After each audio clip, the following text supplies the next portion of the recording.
Hey, it's your end of life coach.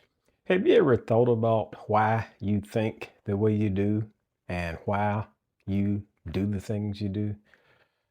Sometimes it's good to reflect on that, even though it may be very uncomfortable. But I was thinking, why do I want to, as if I could, be in control of how I'll depart this existence? A lot of things outside of control, of course.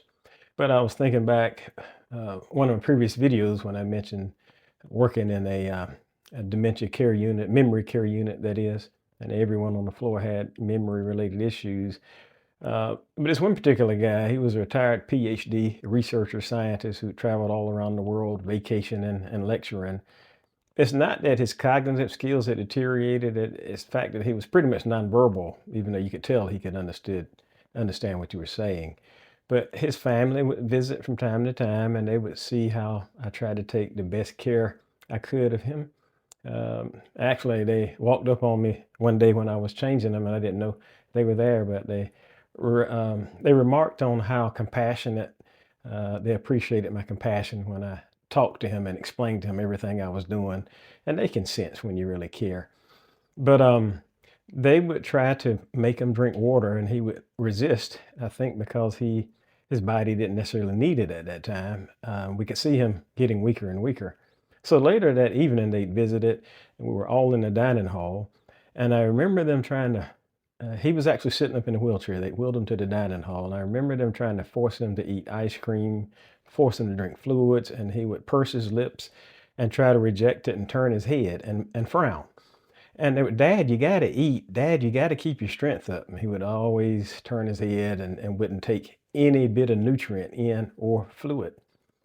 And so later on, after we put him back to bed, I saw the family before they left the floor. And I went up and spoke to him. And I said, I hope I'm not out of order, but your father is expressing his desire not to be here anymore. He's rejecting food because it upsets him. His system, his body doesn't need it physically anymore. And I think you need to go ahead and prepare for the end, that it won't be much longer. And they broke down in tears. I gave them a minute or two. And, all of them, it was probably 5 family members, reached out and grabbed me and hugged me. And through tears said, thank you for just being direct with us. We needed to hear that. We were trying to hold on, not for him, but for our comfort.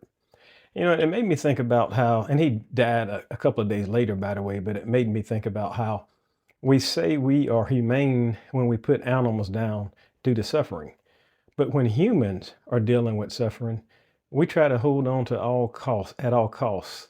Why are humans treated differently, but we call it humane when we put animals down? And I know there's some deep reasons for that probably are beyond my intellect. But on surface level, I would love to hear your thoughts about why do we consider it more humane to put an animal who we say we love out of its misery when we can see it suffering.